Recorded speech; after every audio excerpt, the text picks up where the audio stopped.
Amadou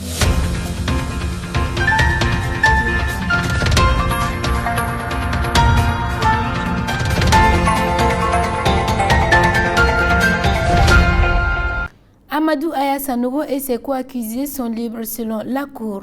Le pourvoi peut être formulé dans un délai de 3 jours. Nous y reviendrons plus en détail. Le coordinateur national de la cellule de lutte contre la pandémie à coronavirus au Mali donne des explications sur l'affectation du premier lot de vaccins dont le pays a bénéficié le mois dernier. Vente de l'Institut national des arts du Mali, INA.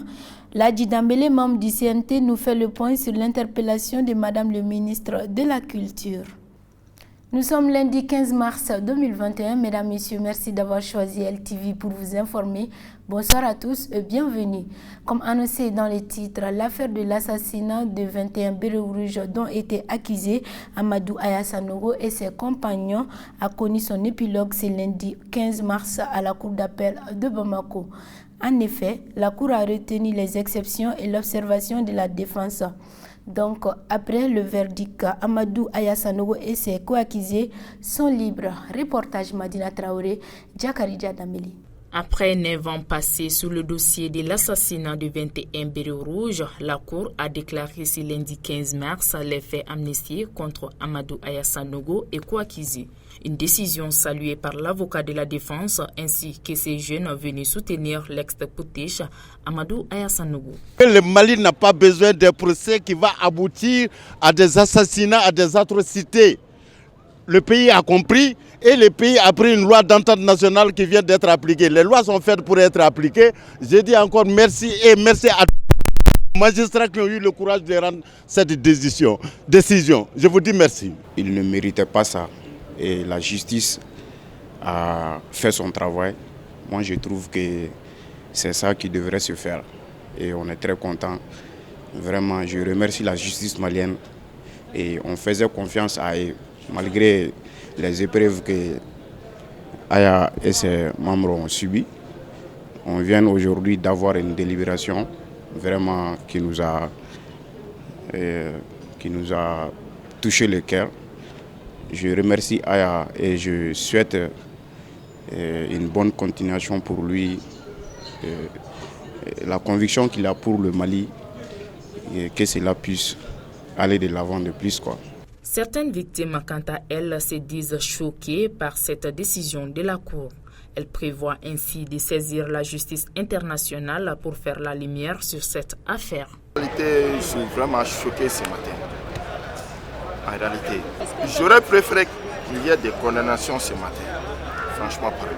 Parce que Foussène Diarra, dit Fous, n'a pas regretté son frère. Il a dit clair et net devant tout le monde qu'il a tiré des rafales sur les enfants. Il n'a même pas regretté. Pendant 6 ans, pendant 7 ans, vraiment en train de faire cette politique. Je pensais que Foussène Diarra, j'aurais préféré qu'il y ait des condamnations ce matin. J'avais déjà dit et que j'étais prête à m'attendre de cette décision-là. J'étais déjà préparée parce que je savais que c'était un procès de parodie. Quand nous avons quitté Sigasso pour venir, c'était pour les tests d'ADN. Le jugement n'a pas été repris sur cette base-là. Le jugement a été repris sur les exceptions, sur la loi d'attente. La loi d'attente est très claire. L'article 4 de la loi d'attente exclut tout ce qu'il vient de dire ça. Donc c'était un procès déjà arrangé à l'avance. Moi, je m'attendais à une telle décision. Je ne me fatiguerai pas au Mali pour faire un pourvoi à la cassation parce que le verdict sera le même. Mais je vais ici au Mali, le bon Dieu va faire la justice. Parce que quand tu prends tes frères d'armes et que tu les amènes et que tu creuses un trou et que tu fais les rafales, tu les assassines et que tu montes là qu'ils sont francs, Dieu ne va pas te laisser ça. Moi, je vais saisir la justice internationale. Là-bas, le droit sera dit. À noter que l'affaire de l'assassinat des 21 bérets rouges dont étaient accusés Amadou Aya Sanogo et ses compagnons est à présent classée par la justice malienne au nom de la loi d'entente nationale. Ainsi, ceux qui sont opposés ont 3 jours pour faire appel à la décision de la Cour selon le procureur. Également annoncé dans les titres, le Mali a reçu son premier lot de vaccins contre le coronavirus le mois dernier. Il s'agit de 396 000 doses de vaccins. Afin d'en savoir davantage sur l'utilisation de ces vaccins, notre équipe de reportage s'est entretenue avec le coordinateur national de la cellule de lutte contre la maladie à coronavirus au Mali, professeur Akori Aga Iknana. Il indique que le premier lot sera affecté au personnel médical et les personnes âgées de plus de 60 ans. Pour plus de détails, suivons le micro de nos reporters. Nous sommes à la deuxième vague de cette épidémie. Je dis que la première vague a fait pratiquement 32 semaines, avec une phase ascendante qui a commencé le 25 mars 2020. En juin, précisément le 15 juin, avec 71 cas. Ensuite, à partir de cette période, il y a eu une défervescence de la courbe qui a progressivement baissé pendant 8 semaines. Ensuite, une phase en plateau qui a duré également 12 semaines, ce qui fait les 32 semaines. Mais là, au moment où on pensait que les choses étaient en train de s'arranger, franchement, on a constaté qu'il y a une relance de la seconde phase. Et ça, comme on devait s'y attendre, parce que dans la plupart des autres pays, il y avait déjà la deuxième vague qui a fait son apparition. Et justement, on a déjà pratiquement, cette phase a commencé aussi à évoluer de façon progressive pour atteindre sur le pic le 5 décembre avec 150 cas. Et donc, elle est pratiquement beaucoup plus intense en termes de nombre de cas que la première phase. Elle a une défervescence aussi qui a commencé, qui a duré pratiquement 4 semaines. Et il y a une petite relance aussi aujourd'hui, ces quelques temps, vous le voyez. Certainement, il y aura une baisse parce que nous constatons les 2 dernières semaines, il y a une augmentation. Sinon, la pente avait commencé à régresser progressivement. Mais ces 2 dernières semaines, il y a une remontée du nombre de cas. Et ça, je pense que c'est dû au fait que, comme on l'a constaté pendant la première phase, dès que le nombre de cas diminue et qu'il y a un nombre de cas moyen, et les gens se disent peut-être qu'on est vers la fin de l'épidémie. Et justement, il y a un relâchement global des mesures barrières. Et aujourd'hui, c'est constant, on le constate partout. Toutes les activités reprennent, les mariages, les festivités, tout reprend comme si rien n'était. Et je pense que c'est ce qui fait que vraiment on est dans cette remontée du nombre de cas. Nous allons voir, nous allons suivre effectivement avec l'avènement de la vaccination, mais dans tous les cas, le nombre de vaccins que nous avons reçus pour l'instant ne permettent pas de couvrir une masse critique d'individus pour casser carrément la courbe épidémique, mais ça va contribuer quand même certainement à baisser le nombre de cas. Donc voilà un peu la situation actuelle. Donc nous sommes rendus aujourd'hui pratiquement à 8 913 cas depuis le début de l'épidémie jusqu'à nos jours, avec 360 décès, dont 68 en milieu communautaire. Et en nombre de guérisons, nous avons 6 503 personnes qui sont guéries. Ça fait près de 75% de guérisons, ce qui n'est pas mal. Et aujourd'hui, nous avons 165 personnes qui sont hospitalisées dans les structures de prise en charge. Il y a certains qui sont hospitalisés au niveau des structures de prise en charge et d'autres, c'est à domicile. Les 84, c'est dans les hôpitaux, les structures de prise en charge, et le reste, c'est au niveau à domicile. Ça, c'est important. Mais encore, nous sommes en train de suivre pratiquement 1063 personnes contacts que nous sommes en train de suivre au quotidien pour voir un peu est-ce qu'il y en a qui vont être positifs ou pas. Nous remarquons également aussi dans l'évolution de cette courbe épidémique que jusqu'à pratiquement de 0 jusqu'à 9 ans, les femmes sont beaucoup plus touchées, sensiblement. De 9 jusqu'à 64 ans, ce sont les hommes. Et de 64 ans au-delà, c'est pratiquement la même chose. Hommes, femmes, c'est plus ou moins la même chose. Donc voilà un peu comment évolue cette épidémie. Sinon, globalement, il y a sur l'ensemble de la courbe épidémique, les hommes sont nettement plus touchés, pratiquement 3 fois plus que les femmes, globalement. Bon, justement, nous sommes présentement en visioconférence pour voir les derniers détails pratiques pour très rapidement, dans les 2 semaines qui viennent, pour commencer l'administration de ces vaccins. Je dis que ce vaccin, d'abord, c'est le vaccin AstraZeneca, on nous a eu 3096 doses, et ça va être donné, comme on le sait, comme le vaccin, c'est en deux phases. Il y a une première vaccination, 1 mois après la seconde vaccination pour avoir un peu l'immunité. Et donc, cette quantité que nous avons reçue, nous allons administrer d'abord la moitié aux personnes, je dis c'est les personnes qui sont identifiées pour recevoir ces premières doses, c'est le personnel qui est en première ligne, c'est-à-dire le personnel de santé, et ensuite les personnes d'un certain âge, au-delà de 65 ans, eux qui présentent d'autres pathologies associées. Et donc cette phase-là, elle va démarrer, nous sommes justement dans l'organisation pratique, quand est-ce que ça va, lorsque ça va commencer, l'organisation des équipes et tout, et que nous allons suivre effectivement, parce que nous allons faire suivre peut-être au cours de cette semaine, la campagne de communication va démarrer, afin d'expliquer aux gens l'intérêt de cette vaccination, parce qu'il y a beaucoup d'éléments qui pensent que cette vaccination a des effets secondaires, les troubles de la coagulation, etc. Mais comme je l'ai dit, il n'y a pas un seul produit qui n'a pas d'effet secondaire. Et nous avons un service de pharmacovigilance qui va suivre régulièrement les effets au niveau de cette vaccination pour que nous ayons des données probantes pour voir un peu, en tout cas au plan mondial, la plupart des vaccins qui ont été administrés, effectivement, il n'y a pas eu de décès. En tout cas, ça n'a pas été suivi de décès. Il y a certainement des effets secondaires, mais pour l'instant, il n'y a pas eu de mortalité liée au vaccin.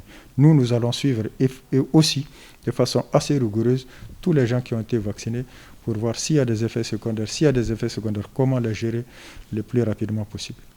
Voilà un peu la situation. Ce que nous voulons dire à la population, c'est que la meilleure méthode de prévention reste et restera encore le respect des mesures de prévention. Il faut que les gens se remettent à utiliser les bavettes, ils se mettent à la décontamination des mains avec l'eau et le savon ou l'utilisation du gel et respecter la distanciation physique. Ce que nous voyons qui est en train effectivement de s'effilocher, les gens ne respectent plus rien, pensant que nous sommes vers la fin de l'épidémie. Donc si l'appel que j'ai à lancer à la population, nous ne sommes pas encore sortis de l'épidémie. Il faudrait que tous nous accompagnent, communicateurs que vous êtes, mais aussi toute la société civile, les religieux, les associations, etc., les leaders d'opinion nous aident pour que nous puissions effectivement réduire autant que faire se peut la contamination liée à cette épidémie, qui impacte, comme vous le savez, négativement la vie économique, sociale et culturelle de notre pays. Dans le cadre de sa session extraordinaire, le Conseil national de transition, CNT, a tenu la semaine dernière une séance plénière. Au cours de cette session, la vente de l'Institut national des arts du Mali, l'INA, a été annoncée par le président du commission culture du CNT, Magma Gabriel Konaté. C'est dans ce cadre que nous avons approché Ladji Dambélé, membre du CNT. Pour plus de détails, suivons-le au micro de nos reporters.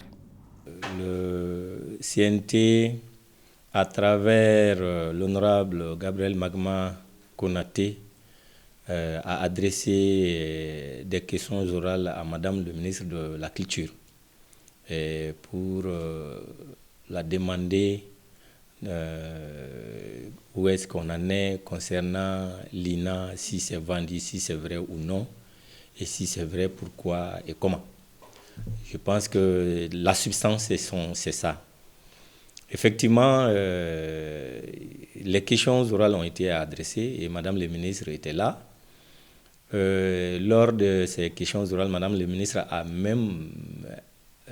elle a avoué que l'Institut national des arts, qui a formé tant d'artistes, tant d'étudiants qui ont fait les renommées de ce pays, quand on prend Gabriel Magma Konaté qui a même fait les bancs à l'INA, et on prend Moulay Keita qui est aussi membre du CNT, il est là-bas. Gimba qui est Abibou Dambélé, lui aussi il a passé par là-bas. Il y a beaucoup d'artistes qui ont passé par là-bas et qui font la fierté de ce pays. Et c'est cet établissement qui a été vendu. vraiment ça fait souvent mal à ceux qui ont fait les bancs. Ça fait souvent aussi mal à ceux qui ont vu cet établissement former des cadres qui font la fierté de ce pays, ça fait mal. Et surtout la position dans laquelle la structure se trouve, l'établissement se trouve, vraiment, pour l'histoire, à mon avis, pour l'histoire, cet établissement ne devait pas être vendu. Ne serait-ce que, même si on est en train de construire un nouveau site pour l'Institut, qu'on construise un nouveau site, il n'y a pas de problème. Qu'on construise un nouveau établissement pour l'Institut, il n'y a pas de problème. Mais pour l'histoire et pour que cela soit un lieu touristique pour les générations à venir, cet établissement ne devait pas être vendu. Donc vraiment, la vente de cet établissement, surtout quand on pense à ce que ça a été vendu à près de 2 milliards et quelques, vraiment, ça fait souvent mal. Ça fait souvent mal. Donc c'est pour cela l'honorable Gabriel Magma Konaté a interpellé Madame le ministre, qui a même avoué que réellement ça a été vendu, mais ça a été fait en 2018, 2019, je ne sais pas, c'est ce qui s'est passé.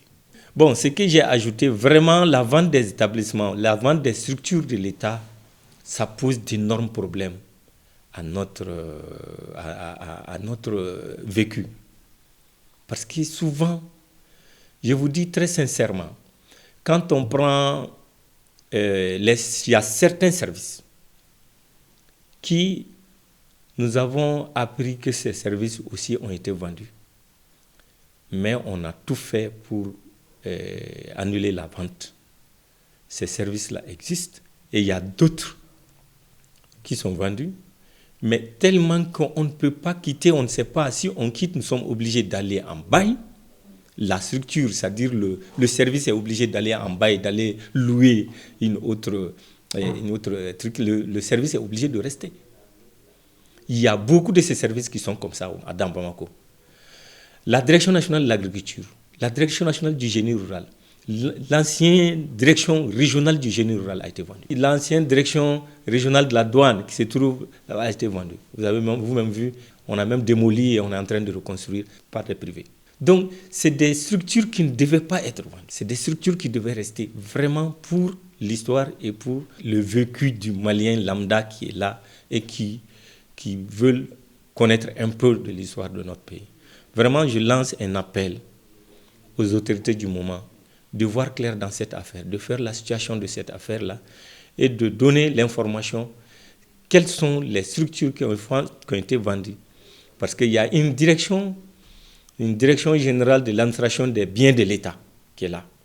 Cette direction peut bien faire la situation et donner la situation à toute la nation pour qu'on puisse savoir quels sont ceux qui ont été vendus, ceux qui n'ont pas été vendus, qu'on puisse les savoir et qu'on puisse prendre les dispositions pour qu'ils ne soient plus vendus. C'est tout pour notre édition d'aujourd'hui. Un grand merci à vous de l'avoir suivi et bonne suite de programme sur La Liberté Télévision.